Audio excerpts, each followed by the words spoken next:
Squirrel. Welcome back to my channel. I'm here today with all of the books that I ended up reading in January. January was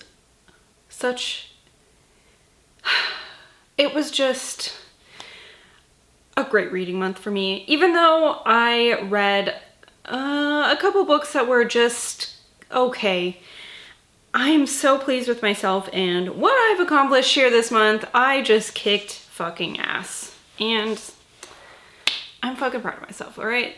Good for me. Everybody give me a little golf clap and then we'll get on. I like to start out these wrap-up videos with a few things that I like to keep track of when it comes to my reading. A few stats, if you will. In total this month, I read 14 books, which is fucking bananas, right? 11 of them were off my TBR, which is just beautiful of me to do such a thing. One was a reread, so I don't technically count that as my TBR because I've read it before. And then the other two books that I read were from the library this month. Holy shit, I read 5,335 pages, which is just so ridiculous. That's about 172 pages per day. I have a goal this year to try to read 40,000 pages. And after my 5,335 pages, I have 34,665 pages left till I reach my goal. Congratulations to me. Thank you, me. As far as the genres I read this month, one was science fiction, 5 of them were horror books, 2 were thrillers, 1 was like a historical fiction, 2 were fantasy, 1 was like paranormal, I guess, kind of fantasy, kind of like urban fantasy, and then 2 were dystopian. So I read so much shit this month. I cannot fucking believe this. I can't believe it. I'm gonna own it. Instead of acting like I'm so surprised and how did I do this? I know how I did it. I read so fucking much. That's how I did it. My God, I read so fucking much. I also like to keep track of the years the books I read were published.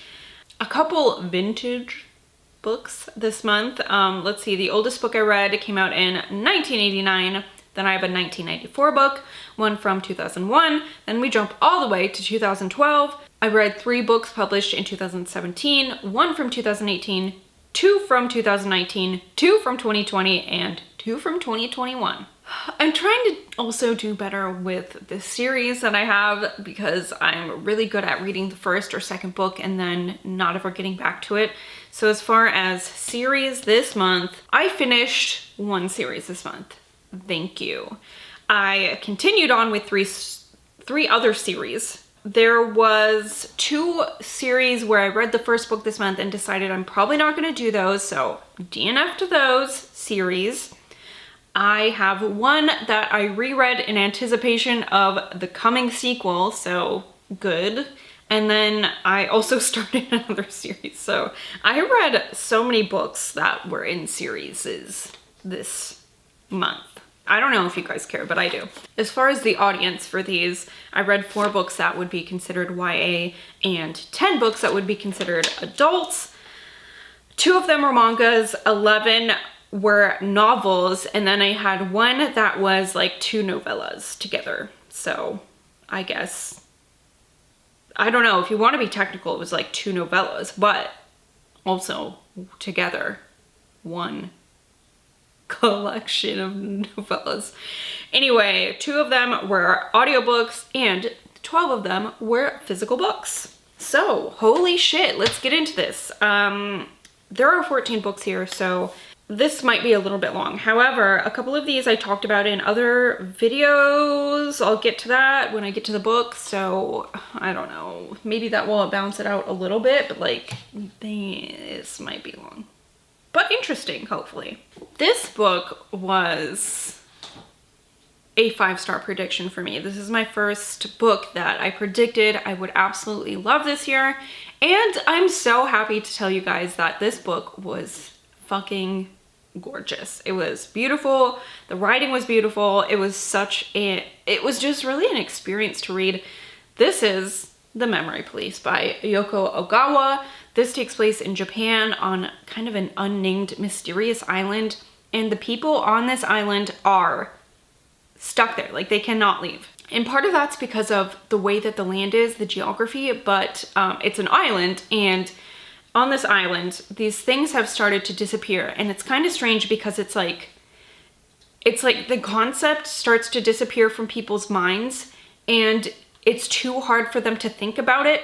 And so if there are physical objects, they will just like throw them into the river or burn them and destroy them to like complete this disappearance. And the people want to do this, but also there are these people called the Memory Police who will disappear you if you don't forget these disappeared items. If you have a memory for these disappeared items, and there are people on this island who have that problem, and they can hide and they can fake it, but at some point you just can't, and the Memory Police are gonna come for you. So it's like this weird dystopian government with this hint of oppression, but most people are okay with going along with these disappearances because, like I said, it's like they forget, and it becomes uncomfortable and hard to remember these things anyway. So like, why? And one of the objects that has disappeared from this island is like the ferry that used to bring people from the island to the mainland. So these people are really just stuck here. There is no way to leave. And we follow a novelist. We don't ever know her name, and she's living alone. Both of her parents have died. Well, her father's died, and her mother was taken by the Memory Police because her mother was someone who couldn't forget the disappeared items. And we follow her, and it's just such a beautiful story. She has a friendship with an older man who used to be the ferry driver, driver, right? You drive a boat? Do you drive a boat? I don't fucking know. So he used to drive the ferry, and now he doesn't any longer, obviously, because there is no ferry. So that's like just such a really nice part of the book. But also the person who is the editor for her novels, she finds out he is somebody who doesn't forget, and she likes him so much that she finds a way to hide him in her house from the Memory Police, because the Memory Police are getting more savvy in being able to find out who can't forget things. And so that's really where the story takes off. And it's just such a really beautiful story about like friendship and love. And it's also kind of like sinister, and it ends on like such a really deep, dark note, which you know I love. And I don't want to tell you more than that, just that Yoko Ogawa's writing is so fucking beautiful. This is a really like slow, character-driven story. The plot, oh my gosh. And I think part of what makes a story so great is that it's so slow and meandering, and you're just taking your time with this novel. And so like when intense things happen in this novel, it's like the volume goes from 0 to fucking 20, and you're just like, holy fuck, what? And this, I don't know, for being such a really slow, steady novel, this made me anxious at times.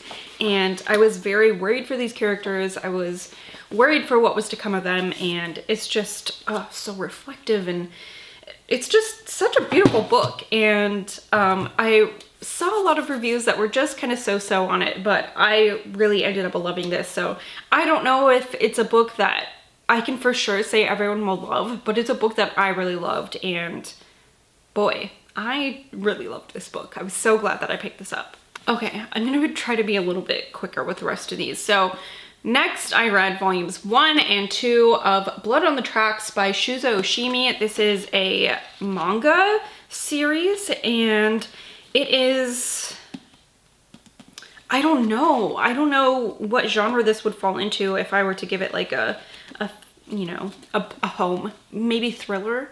It certainly seems like it's going somewhere disturbing. This is about, what's this boy's name? Seiichi, right? And he is an only child. He lives in Japan. It's just him and his mom and his dad.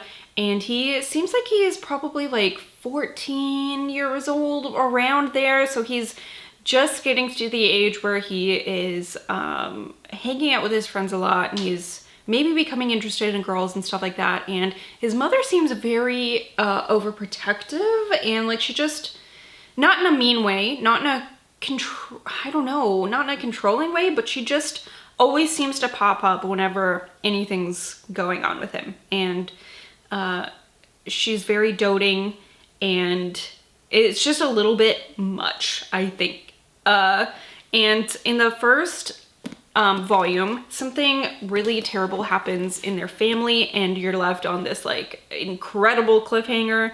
So I was so glad that I had the second volume to pick up right away, and then that one also leaves, and it's like, what the fuck is going to happen? I have no idea.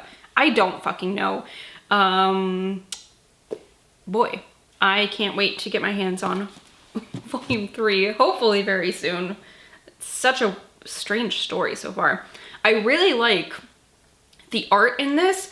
It's very, very focused on everyone's expression, and this is also a story where the plot is a little bit slower, and so the focus on everyone's expressions, I think, really, I don't know, it's just, it makes you understand how everyone is feeling without having to describe it. You know what I mean? It's just very focused on how the characters in this are feeling at different parts in the book, and I really like that. Next here is A Cold Place for Dying by Kristopher Triana. I picked this as a book that hopefully will have some like, I don't know, cold weather vibes, because I like that in the winter. And this is actually 2 novellas, which I don't know if I knew that going in, but it ended up being, there's the first one, A Cold Place for Dying, which is a little bit longer, and then the second one at the end is called The Love Nest. And I don't know if I'm very, I don't know. I never want to be disparaging, especially for indie authors, because they rely a lot on word of mouth. So I never want anyone to feel like they shouldn't pick something up just on my account. This is just my opinion of this book, and I don't know if I'm really impressed with Triana's writing. I will be trying out something else of his, I think, before I make that decision for sure. I really do want to read his book, Gone to See the Riverman. That was really buzzy a year or 2 ago.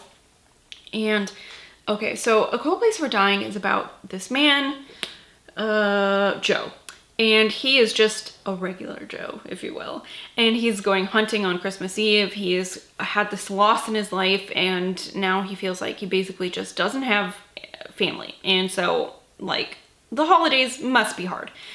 So he is going deer hunting with his compound bow, and he is, I don't know, on a mountain, and there's going to be a snowstorm. So he's just gonna shoot his deer and get out of there. But it doesn't quite work out that way, because there's a woman who runs up to him, and she says, her name is Nicole, right? I should know that.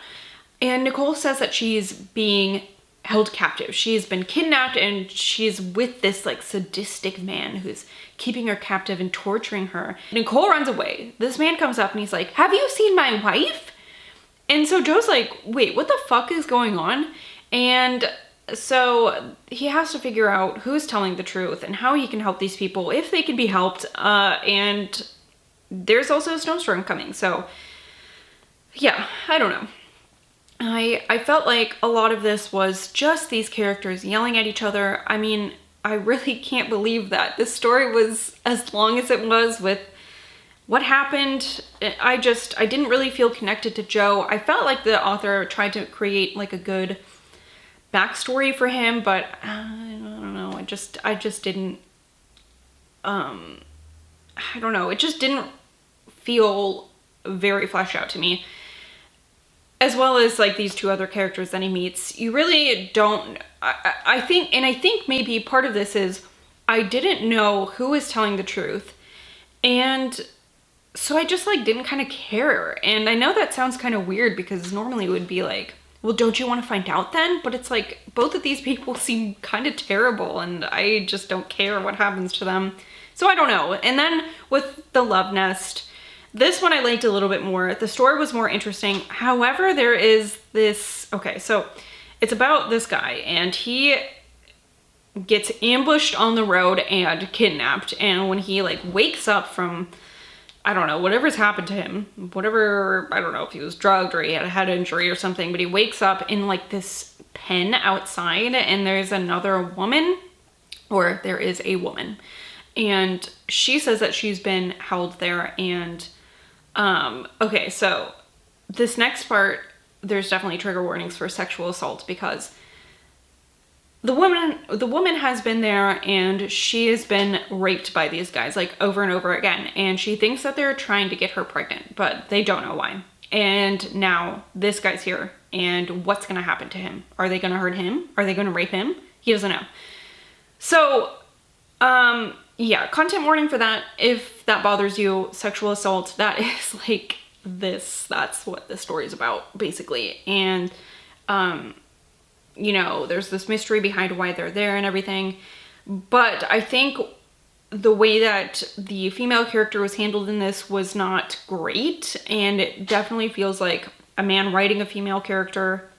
And like men can do that fine a lot of the time. But in this instance, there are some things that happened that it just doesn't ring true to me for somebody who would be someone who was being held captive and being raped. You know what I mean? So I don't know. No, and that's not to say anything bad about Kristopher Triana. I don't know. I have some kind of icky feelings about that, but I'd like to try his writing again.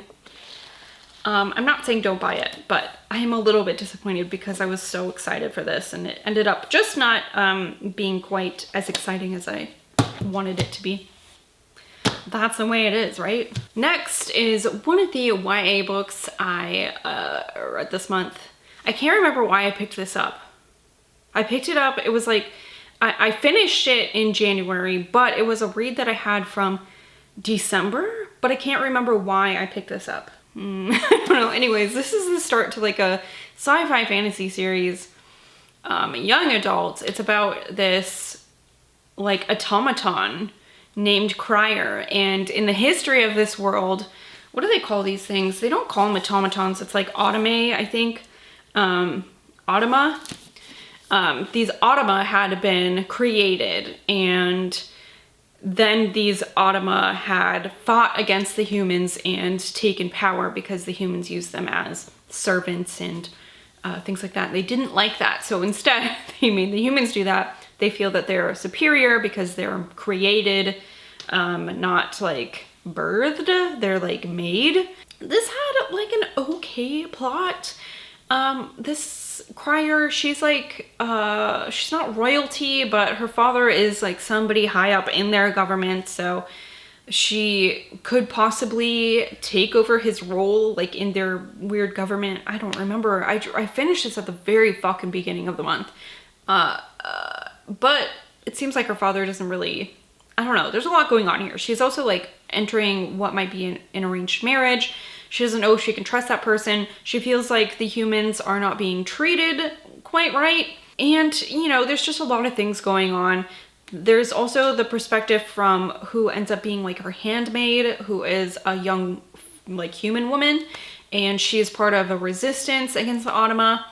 And I don't know, there's just a lot of shit going on, you know, and this felt slow. The plot was okay, but it felt slow. And at the end of it, I just can't see myself continuing on with this series and liking it a lot. You know what I mean? And I want to reserve that time that I give up to read series to be reserved for books that I'm gonna throw on the floor. That's it. That's Crier's War by Nina Varela. So then next I have Thunderhead by Neal Shusterman. This is the second book in the Scythe series. Scythe itself is about two teenagers who are chosen to compete for a position as a Scythe's apprentice. And a Scythe in this world is somebody who kills people, because in this world they've defeated death by injury, and they've defeated death by illness and death by aging, and people just like don't die on their own anymore. We've taken care of that but also we can't let the earth get overpopulated. So there is this like government agency almost called the Scythedom, and they are people who kill people to make sure that we have space on the earth. And then like separate from this government part of the Scythedom is the thing called the Thunderhead, which is like this supercomputer that makes sure everything's okay. And a lot of our world now is controlled by the Thunderhead, like our atmosphere and not our atmosphere, our weather and animals and stuff like that, and information. It's just like you can tap into it. You can talk to the Thunderhead unless you're a scythe. They keep that separate, which is, you know, something that maybe some states should think about doing. Some countries, separation between government and things, religion, things like that. So in the second book, we follow the scythes and what they're up to. And this one was so fast-paced. I really enjoyed this book. I'm so glad that I picked up Scythe again, because that's a book that I'd read part of and I put down for like 4 years. And then I was like, hey, maybe I should, you know, see if I really like this or not and just get it done with. And I really liked it. So, this was great. It had a lot of like political intrigue now, a lot of the stories about that, and the Thunderhead, the like supercomputer trying to help out these people and stuff like that, which like it's kind of forbidden to like interfere with side stuff. So it's like trying to find ways to do that without directly interfering. And it's just, man, for such a thick book, this was like a 500-page book, it just went down so smoothly, and I can't wait to get on to the next book in the series. Then I have The Whisperman by Alex North, and this is a thriller, and I am sad to say I didn't find it super thrilling. This is about, let's see, a man, he's lost his wife recently. His name is Tom, and his son's name is Jake, and they moved to a small town. And in this small town, in the past, there had been a serial child murderer called the Whisperman, who would whisper to children and lure them outside and then kill them. And now these strange killings are happening again, and they seem very familiar. However, the Whisperman, the man who is the Whisperman, has been caught and is in prison. So he is obviously not committing these crimes himself. And so there's the mystery behind that, and Tom gets kind of embroiled in this. And he's got like a terrible family history, and obviously with like the death of his wife too, he's very worried about his son. But this really dealt a lot with like the family drama and a family trying to deal with trauma and stuff like that. And so like the murdery mystery part really took a back seat to that, I felt like. And so it wasn't super thrilling. I don't know. I think that this was, you know, middle of the road. It wasn't a book that I felt I wasted my time on, but I don't know. I just ended up thinking, meh. And I don't know. I felt like there were maybe some plot holes that didn't quite make sense, and I don't know. I just thought it was okay. This is Where Dreams Descend by Janella Angelis. This was a YA fantasy book, and this is something I picked out of my TBR jar. This is a book that, you know, I was glad to have picked it out of there, because I don't honestly know when I would have ever gotten to this. So, you know, I've read it, and now I know I probably won't continue on with this series, and that's okay. This is a book that doesn't take place in our world, but the world is not very fleshed out, I didn't feel like. And we follow a character named Kalia, and when we meet her, she's working at this like weird house called the Hellfire House, and she is a magician who was born with powers. There are also magicians in this world who can learn powers, but of course born magicians are more powerful. And so lucky Kalia, she is a born magician, and she's just the best, of course, because why else would there be a book about her?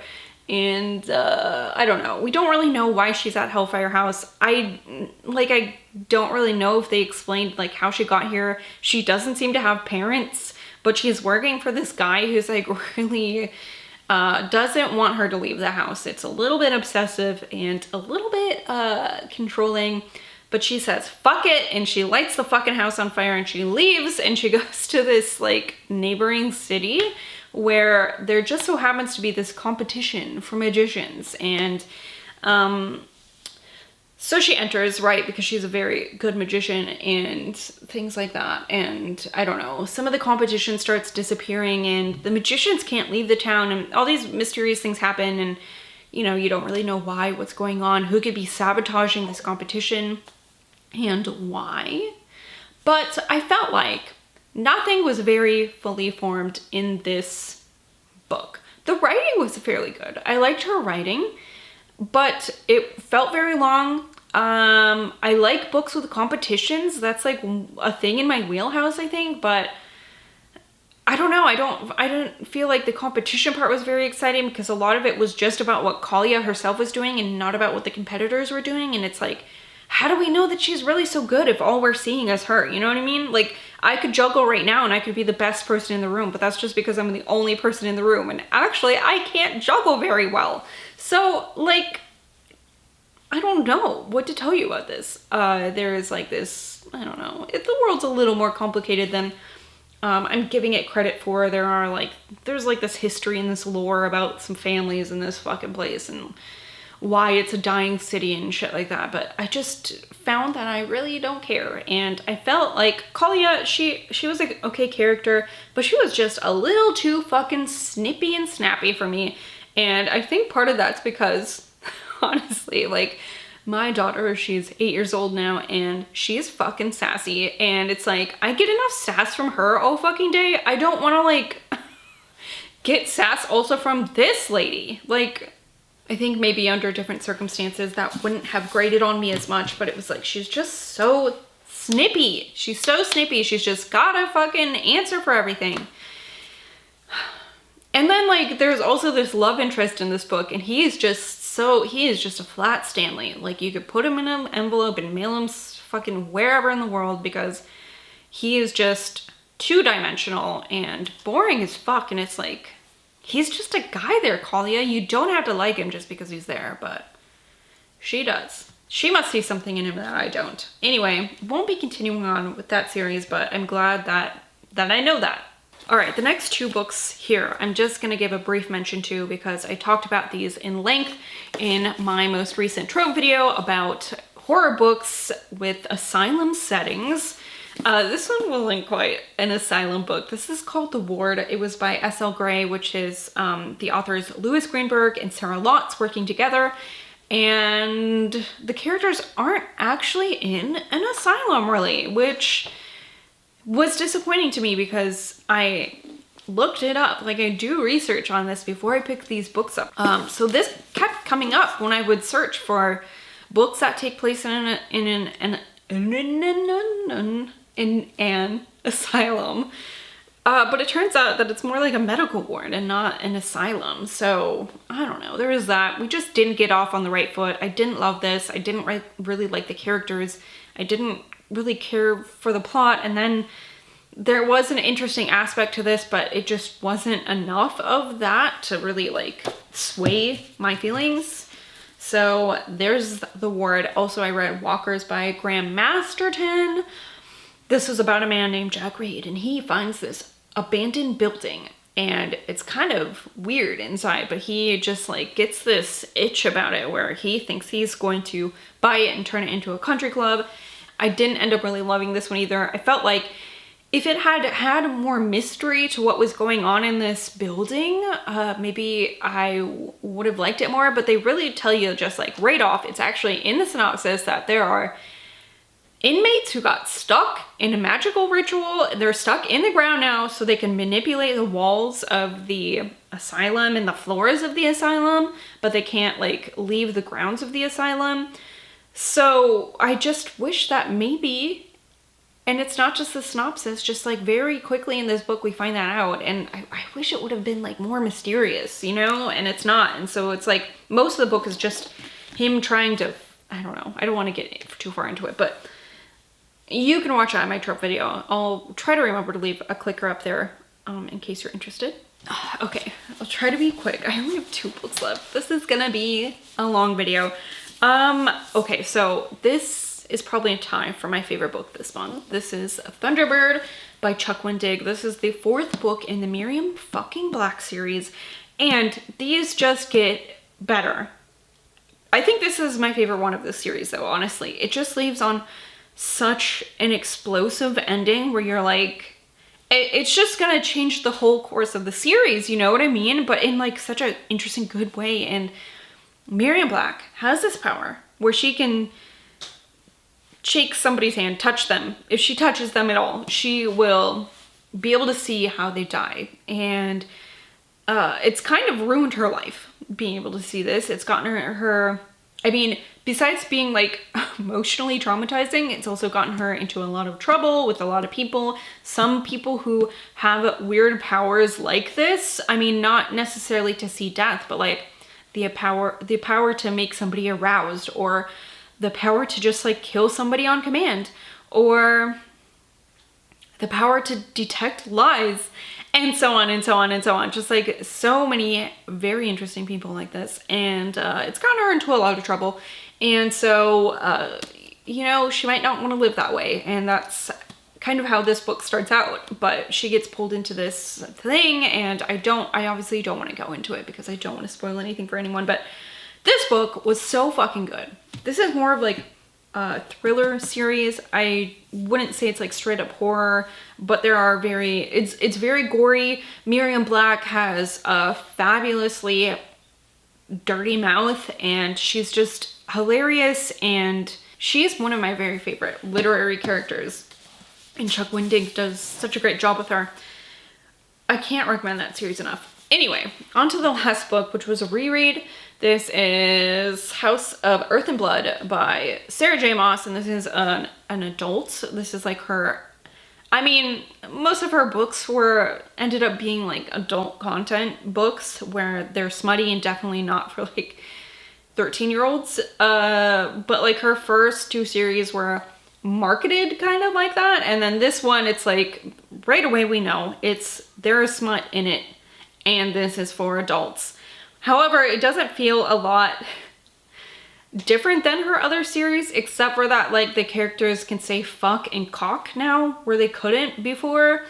As far as the smut goes, a lot of like euphemisms still. Like she doesn't just come out and say pussy and cock, and that's a shame.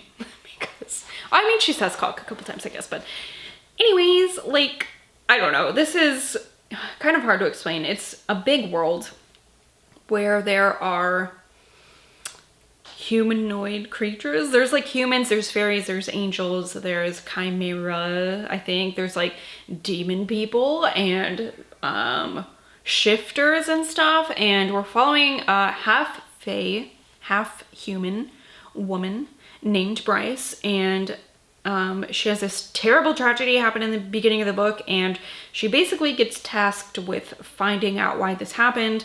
And she teams up with like somebody she doesn't like, of course, because it's a Sarah J. Maas book, and we have to hate our hot winged 300-year-old love interest before we like them. So it's just very typical of her writing. The characters are very recycled. I feel like she just really has an archetype that she really likes, and she sticks to it. The world isn't very fleshed out. Like the city itself has, I don't know, a little more world building to it, but it's like, this city isn't just like a floating city in the fucking space. So like, what's the rest of this place like? And she just really doesn't mention it. I don't know. You know, there are some things that are cringy in here. Her sex stuff isn't like great. It actually like makes me blush because it's so cringy. Not because it's so sexy, you know what I mean? It's very cringy still.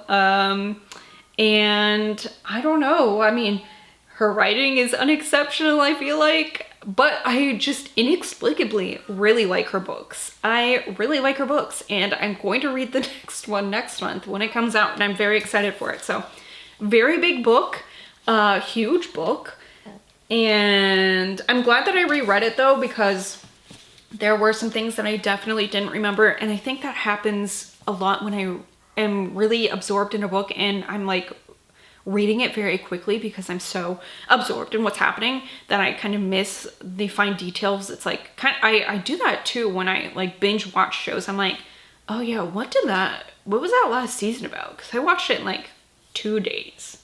So I'm glad that I reread that in anticipation for the book coming next month. All right. I don't know how long this video is going to be, so thank you so very fucking much. If you stuck it out and watched this whole thing, I really appreciate you guys. Even if you don't watch the whole thing, that's okay, I understand. There's a lot of shit here. And not everything I have to say is, you know, genius, but some of it is, so hopefully you're not missing out on any of my genius moments. So let's see, like, thank you. I just want to remind you guys that I have a lot of stuff like in my description, you know, where to find me on the internet, Twitter, Instagram, shit like that. I also have affiliate links for like Scribd and Libra FM if you want to try those out. I also keep track of the books that I talk about in my videos in my bookshop.org affiliate page, so you can find the link for that. And then if you go to my affiliate page and click on one of the books in my lists that I make about books that I've talked about. I mean, and it's not just like, I always do, you know, my books at the end of the month. I always put those on a list, but also like books that I've reviewed, like new releases that I've reviewed, my favorite horror books, my favorite fantasy books, recommendations for like my favorites of the year, you know, things like that. So if you haven't checked that out, go ahead. Bookshop.org is not Amazon, so you will not be supporting Amazon. You'll be supporting indie bookstores and also me as a creator, which I appreciate. No pressure, just so you know, it's there. I don't talk about it very much though. Anyway, all that shit will be there. All this shit will be there. Check out my social media shit, and thank you so much for watching. I would love to know if you've read any of these and what you thought. Yeah, what you read this month, any favorites that you had this month. I'd love to hear. Thank you all again, once again, so much for watching. I deeply appreciate it. But I will see you guys later. Goodbye. Hi. Hi, I went to edit this video sometime after I filmed it. Same day. I'm doing this today. I need to get it out today. I made myself a sandwich. I'm enjoying my sandwich. I'm drinking some fucking tea. I'm editing this video, and I realized that because I didn't have 2 of the books in front of me, I fucking forgot about them. So first, I would like to tell you about Full Moon by Jem Butcher. This is the 2nd book in the Harry Dresden series. Harry Dresden is a wizard private investigator. There are like fairies and vampires and shifters and things like that. And in this book, there are werewolves, and Harry Dresden has to find out like what's causing this murder. It's like very obviously something like canine shiftery, but it goes on from there obviously. And I thought this was pretty good. I feel kind of similarly to how I feel about the first book. I'm just kind of waiting for the series to hit its stride, I guess. And like, I don't dislike it. It's just that I don't love it. And I don't particularly love Harry Dresden. He's just like, I don't know. I feel like the author might see himself a lot in this character. And so he's kind of got these characteristics that are like unintentionally like boastful. Kind of like Harry Dresden, he's just like too good at everything. And when he does something bad, he's like, I don't know, he just beats himself up in a way that almost seems manipulative. Like he's like apologizing for doing something wrong even though it's not his fault, so that you feel bad for him over and over again. But of course this is a fictional character, so I'm probably reading a lot into it, but I think it's okay. I'm going to continue on with the 3rd book in the series at some point. I got this from my library, so hopefully they have the 3rd one. And then I'd also like to tell you about Our Violent Ends by Chloe Gong. This is the 2nd and last book. This is the series that I finished this month. It was just a duology. But the first book was called Our Violent Delights. And that was like a historical fiction take on like Romeo and Juliet, but it takes place in the 1920s in Shanghai. So it's like jazz age in Shanghai, and there are these two gangs. One is Chinese and they are the Sais, and then the other one is Russian and they're the Montagovs. And of course those two star-crossed lovers from each gang, they want to be together, but they're destined to not be. I mean, there's no way that they can be together with the way that their lives are. And this was a really great ending. It was a really, really great book. However, the thing that got me, the reason why this wasn't like, I don't know what, I guess a 5-star read would be, because I don't really love to do ratings, but I would have rated this like one of my very favorite books, probably, except for that in the first book there's like this monster thing that keeps happening, and it's like this infection that turns people into monsters, right? And when that book leaves off, there's like still the monster mystery. And then in this second book, it's like she needed it to create intrigue to go into the second book. However, in the second book, it's like not really there. And it's like, where are the fucking monsters? I'm here for the monsters, but I stayed for the romance, I guess, because it was good. It was fun. I love the characters. I love the setting, and I love Juliet's size. She's just so fucking sassy and quick-witted, and she's a great character. So that's it. I guess that's all I have this time for you. Hopefully I don't go to edit and like miss 4 other books on accident. Anyway, thank you again, you guys, for watching. My brain, it's just like a little grape in there, rattling around. I'll see you guys later. Bye.